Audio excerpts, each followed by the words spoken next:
샬롬, 사랑하는 성도 여러분, 귀하고 복된 하루가 시작되었습니다. 참 좋으시고 성실하신 우리 하나님께서는 오늘도 저와 여러분을 예배로 불러주셨습니다. 그러므로 오늘도 이 새벽 예배를 통하여 우리 하나님께서 큰 은혜를 주시며 또 우리는 그 은혜로 인하여 승리를 얻을 수 있는 귀한 하루가 될 줄로 믿습니다. 간절한 마음 가지고 기도하면서 새벽 예배 시작하겠습니다. 사랑과 은혜가 풍성하신 존귀하신 하나님 아버지 감사합니다. 지난밤도 또 주님께서 보호하여 주셔서 안식하게 하시고 회복하게 하시고 이렇게 첫 시간 주님을 아바 아버지라 부르면서 예배 드릴 수 있게 하여 주시니 감사합니다. 주님, 오늘 이 첫 시간의 예배도 우리 예수님과 만나서 주님의 음성을 듣고 가르침을 배우며 또 능력을 받아서 오늘 하루가 승리하는 하루, 귀한 열매 맺는 하루가 되게 하여 주시옵소서. 또한 하나님 아버지, 이 어려운 때에 연약함과 또 병과 여러 가지 어려움으로 힘들어하시는 성도님들이 있는 줄 압니다. 주님, 오늘 예배를 통하여 또 우리 주님께서 신방하여 주시고 어루만져 주심으로 말미암아 위로받고 치유받고 또 능력받아서 우리 모든 식구가 함께 하나님께서 원하시는 목적으로 함께 달려갈 수 있게 하여 주시옵소서. 모든 것 주님 손에 올려드리며 예수님의 이름으로 기도합니다. 아멘. 할렐루야. 다 같이 찬송하시겠습니다. 430장입니다. 주와 같이 길 가는 것 즐거운 일 아닌가 찬송하면서 하나님께 나아갑니다.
아멘. 할렐루야. 감사합니다.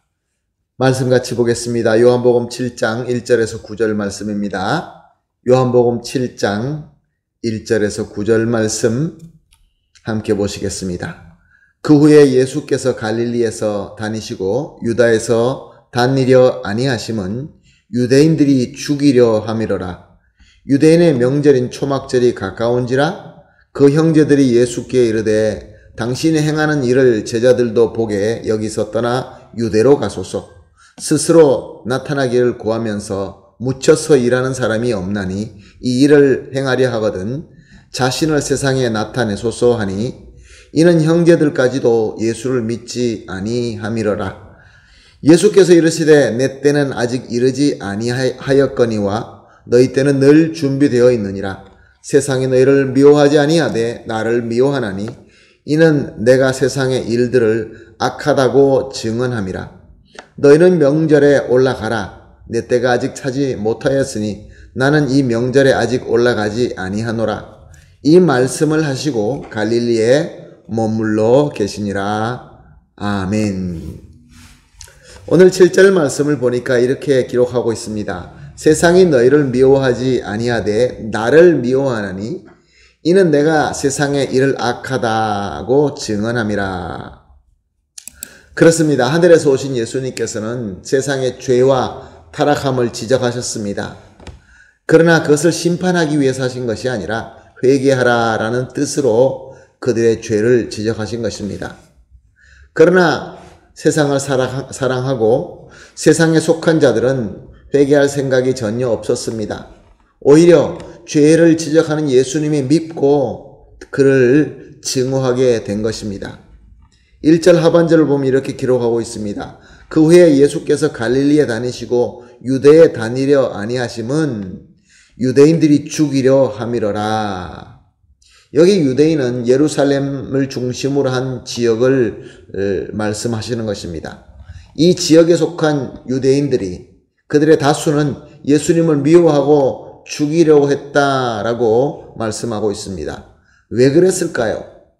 왜냐하면 예수님과 그의 복음은 이 세상을 사랑하고 세상을 추구하는 탐욕을 지적하고 방해하기 때문에 저들에게는 미운 거리였으며 또한 없애고 싶은 그런 대상이 되었던 것입니다. 그러므로 예수님은 지금 예루살렘으로 올라가게 되면 저들로 말미암아 잡히게 되고 죽음을 당할 것을 아셨습니다. 예수님은 결국 예루살렘에 올라가셔서 저들에게 잡혀서 십자가에서 죽게 됩니다. 그것이 바로 예수님께서 이 땅에 오신 목적이기도 합니다. 그러나 예수님께서는 올라가지 아니하셨습니다. 왜 그랬습니까? 오늘 본문은 분명히 밝히고 있습니다. 하나님의 때가 아니라는 것입니다.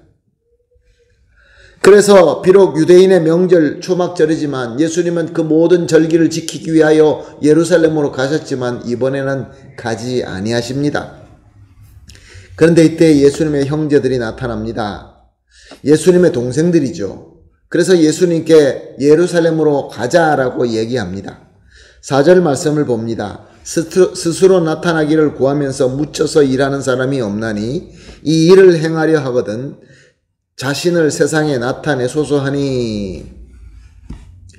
예수님의 동생들이 예수님을 바라볼 때 집을 떠나서 저렇게 살고 있는 모습, 저것이 바로 자기 스스로를 나타내기 위하여 자기의 성공을 위하여 저러고 있다라고 생각하고 있었던 것입니다. 그의 이유는 5절에 나와 있습니다. 이는 그 형제들까지도 예수를 믿지 아니함이로라. 비록 예수님과 가장 가까운 피부치 동생이었지만 예수님을 그리스도로 믿지 않고 있었던 것입니다. 이것으로 우리가 하나 깨달을 수 있는 진리가 있습니다. 우리가 예수님을 그리스도로 믿는다는 것은 세상적인 그 어떤 것으로 되는 것이 아니라는 것입니다. 가장 가까운 동생들도 예수님을 믿지 못했습니다. 우리가 예수님을 믿는다는 것은 오직 하나님의 은혜인 것입니다. 예수님께서는 아직 나의 때가 아니다, 하나님의 때가 아니다 라고 하시면서 갈릴리에 머무셨다라고 오늘 본문은 말씀하고 있습니다. 이것은 또한 우리에게 무엇을 의미하는 것일까요? 무엇을 가르치시는 것일까요?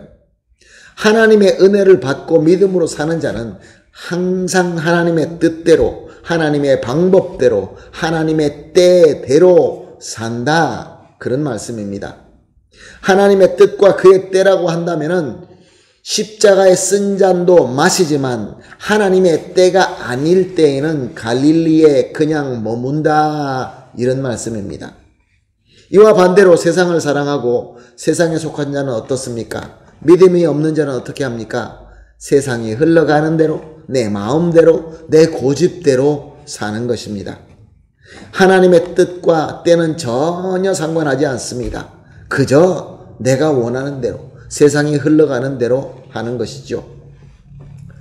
사랑하는 성도 여러분, 오늘 본문 말씀으로 한번 우리가 스스로 물어봅시다. 과연 저와 여러분은 예수님과 그의 말씀이 정말로 사랑스럽고 최고의 가치가 있다라고 믿어지고 있습니까? 또한 우리가 무엇을 결정하고 또 무엇을 하고자 할 때 그것이 과연 하나님의 뜻과 하나님의 방법과 하나님의 때에 합당한 것인가, 그것을 고민하며 기도하면서 결정합니까? 그래서 하나님의 뜻과 방법대로 살고 있습니까? 이런 질문 앞에서 우리는 부끄러울 수밖에 없습니다. 우리의 나약함, 그 죄의 유혹에 우리는 넘어져서 이 말씀 앞에서 부끄러울 때가 참 많이 있는 것이죠. 사랑하는 성도 여러분, 우리의 연약함을 아시고 오늘 본문을 주신 것입니다. 그러므로 사랑하는 성도 여러분, 오늘 우리가 함께 할 기도는 이렇게 하도록 하겠습니다. 새벽 예배 때마다 3가지 기도 제목을 나누고 있습니다. 첫 번째로 예수님과 말씀을 사랑하고 순종할 수 있는 믿음을 주시옵소서. 믿음을 받아야 됩니다. 하나님의 은혜를 받아야 이 믿음으로 예수님을 사랑하고 그 말씀을 믿게 되는 것입니다. 두 번째로 믿음으로 오직 하나님의 뜻과 때와 방법대로 살 수 있게 하여 주시옵소서. 내 고집이 아니라, 세상의 흐름이 아니라. 세 번째로 믿음으로 하나님의 뜻대로 사는 것이 우리의 최고의 삶이다 라는 것을 깨닫고 항상 감사함과 기쁨으로 순종하게 하소서. 3가지 기도 제목을 놓고 합심하여 기도한 뒤에 개인적인 기도하시고 모든 기도가 마친 이후에 우리 하나님께서 허락하신 오늘 하루를 잘 섬기며 열매 맺도록 하겠습니다. 다 같이 기도하겠습니다. 하나님 아버지 감사합니다. 오늘도 귀한 말씀 주시고 또 깨달음도 주시고 또 나아가야 될 도전도 주시니 감사합니다. 하나님 아버지, 오늘 말씀대로 예수님과 말씀을 사랑하며 순종할 수 있는 하나님의 은혜, 하나님의 믿음을 허락하여 주시옵소서. 그리하여서 그 믿음으로 오직 하나님의 뜻과 방법과 때에 맞추어 살 수 있게 하여 주시옵소서. 그리고 또 이 믿음으로 이렇게 하나님의 뜻대로 사는 것이야말로 우리의 최고의 복된 삶이라는 것을 확실히 깨닫고 항상 감사함과 기쁨으로 순종하게 하여 주시옵소서. 감사하며 예수님의 이름으로 기도합니다. 아멘.